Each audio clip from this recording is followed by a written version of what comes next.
Well, today we step into a new season of the church. The colors have changed and the sanctuary's changed a little bit. We have candles now. We have one beautifully lit. We also step into a new sermon series. You know, the second that Halloween was over, what happened in the world? Well, we started preparing for Christmas, right? The moment that Halloween was over, right? You could see it happen quietly, and it happened like almost overnight. The stores started clearing shelves. Things started getting rearranged so that we can make this nice Christmas section, right? And slowly but surely, those red and green colors, well, they started to creep into our horizon. And for those who were fooled into thinking that Thanksgiving still stood in the way, well, we were quickly reminded the moment that Black Friday started on Thanksgiving, right? We didn't even get to celebrate Thanksgiving before we stepped into Christmas, did we? It's right there in your face. And if you happen to go to the store now, well, there's no confusion of what's happening, right? We're in December. The music has changed. The colors have changed. The weather hasn't decided what it wants to do, but it's changing. And we're certainly fully in the Christmas season. And you would think that the Christmas spirit would be in the air. But wait a minute. What exactly is the Christmas spirit? I need you to be brutally honest with me, okay? I need you to be honest. Raise your hand if Jesus is the first thing that you think of when you hear the word Christmas. A couple people. Okay. I'm not sure if that was brutally honest. I think we'd like to think that, right? But chances are it's probably not. Because most likely the first images that arise are beautiful Christmas trees, right? They're snowy winter nights. There's Christmas celebrations with our family. There's Mariah Carey's All I Want for Christmas Is You, right? And there's Jesus wrapped up in some of those things, maybe. But Jesus was not the first thing that popped in your brain. You'd like to think it was, but it really wasn't. And maybe your family's folded some of Advent traditions in your celebrations, right? Maybe you keep an Advent calendar. Maybe you have some beautiful pictures of baby Jesus around your house or a nativity scene. And maybe one of your traditions on Christmas Eve is to come to church as a family and celebrate. But the truth is, the first thing that you think about when it comes to Christmas is not Jesus. And it feels kind of weird. Feels kind of disconnected in a way from the way that we're supposed to be living, from the way that we're supposed to be feeling. But you're not alone in that, and it's not abnormal in any way. And so this sermon series, as we walk through Advent, is called Rebirth. It's the reset that we all needed. Raise your hand if you feel like you need a reset. Lots of folks. We all need a reset, right? We need a recalibration sometimes. Most of us do. And it's not your fault, right? It's been quite the year. You may not even realize it yet, but you've been through a lot over these last 11 months. Without a doubt, you've encountered some challenges that have tested you. Maybe you've had a new baby. Maybe you've lost someone in your life. Maybe you've had some type of stress on your faith, on your spirit. Maybe you've had moments where you've questioned yourself. And most certainly you've had moments where you've questioned your relationship with God. Because things happened.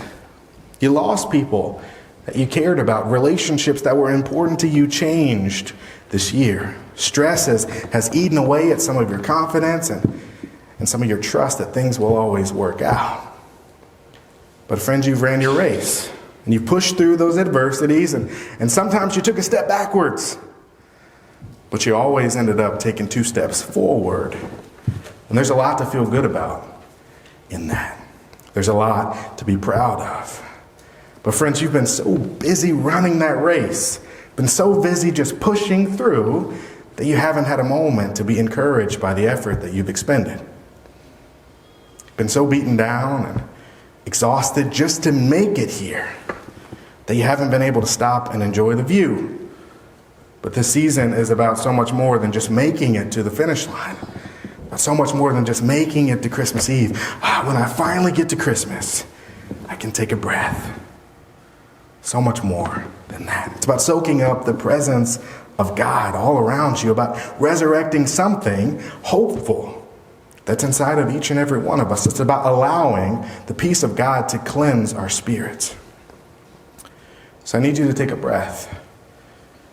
Not a survival breath, where you're just gulping down air so that you can keep going. I need you to take a deep breath and allow yourself to be centered in this moment. So can you breathe with me? I want you to take a deep breath in. Hold it for a moment and slowly let it out. Keep breathing. Deep breath in. Slowly let it out. And allow the Spirit of God to dwell within you. And keep breathing deeply in. Allow God to wash over you. And take another breath in, even deeper still. And let it out slowly. There will be a time for more running. But now, friends, in this moment, we rest. Today is all about reconnecting. It's all about reconnecting. That disconnect that we feel with God, it's real. It's incredibly real. The hustle and bustle of the world and all that the world asks of us, well, it cleaves us from God. And it pulls us further and further from our home base. And often we don't realize it until it's too late. You ever been using the GPS and lost connection? It's pretty terrifying, especially if you're in a place that you've never been before, right? Now, have you ever thought about why it's so scary? Why do you get so nervous when the GPS starts spinning and starts saying remapping, or recalibrating, or signal loss? Why do you get so afraid? We know how devastating it can be to take a wrong turn, right? But that happens in life. Sometimes you just turn the wrong direction. But it's really easy when you turn the wrong direction to stop for a moment, make a U-turn, God forbid, stop for a moment, ask for directions, right? We can do that. We understand that. It's going to happen sometimes. But our fear isn't just about the wrong turn. It's not just about that.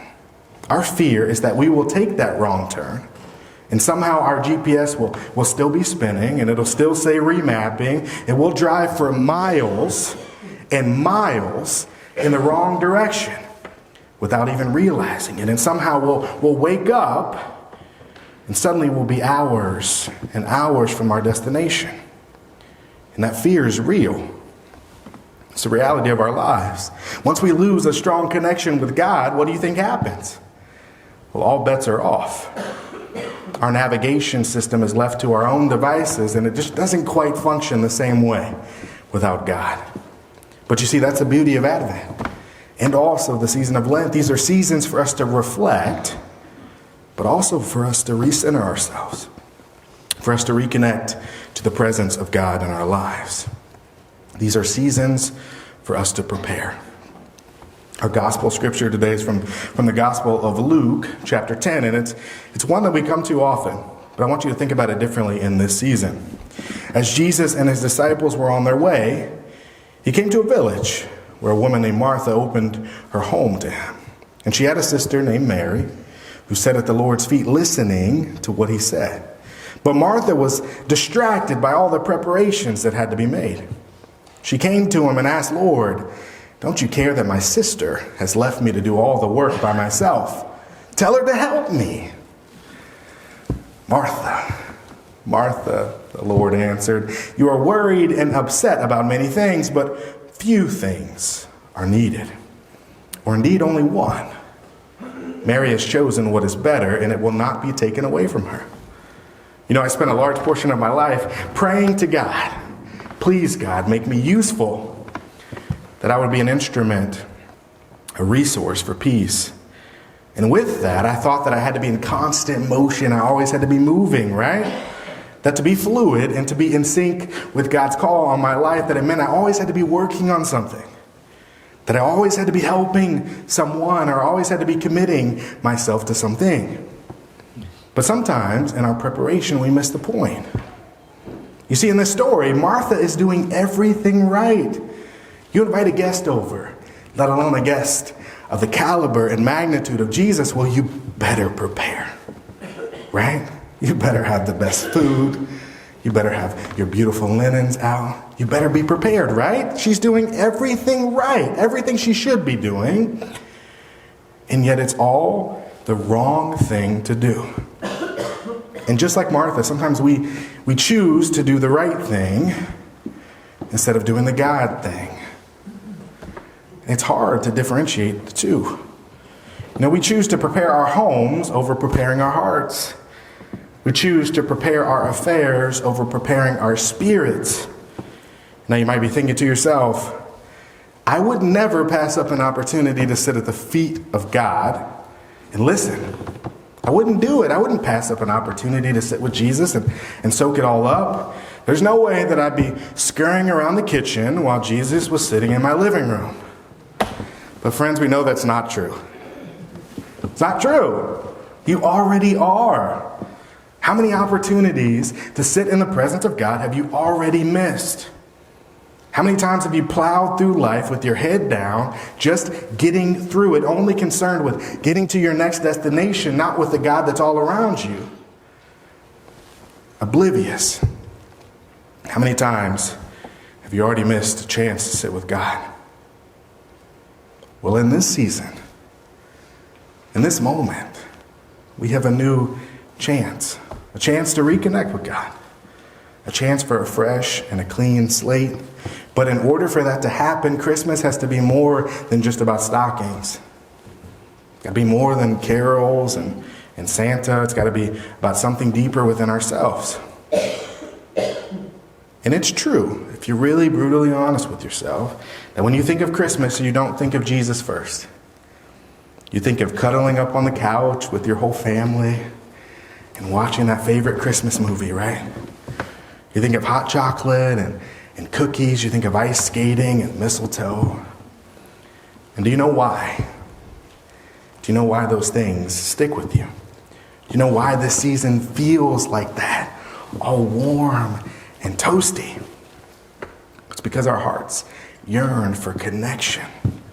We yearn for the warmth of home, to be surrounded by those we love and those people that we know love us, to be reminded of the goodness that lies inside of each and every one of us. And that's real. That's real. That's a human desire wrapped up in a season that only exists because of Jesus. Advent is a season of love and of hope, of peace and of joy. It's a chance to prepare ourselves for the restart that we need in our lives, to allow ourselves to reconnect with God and to all of those around us. But in order to soak it up, in order for us to be truly present, we got to knock ourselves out of autopilot. We have to be present in all ways, to stop running just to run and to actually move with intention, to no longer be afraid to stop and rest, to stop and just take in the view, to stand for something instead of falling for everything. And mark my word, there are opportunities all around you, everywhere you look. Chances to reconnect, chances to restart, chances to sit in the presence of God. So friends, you need to ask yourself, what's standing in your way? And then you need to ask yourself, what are you willing to do to let it go? From now on, therefore, we regard no one from a human point of view, even though we once knew Christ from a human point of view. We no longer know him in that way. So if anyone is in Christ, there is a new creation. Everything old has passed away. Look, new things have come into being. Thanks be to God. These are your thoughts, Tatum. This is the hope of God set free. These are your thoughts.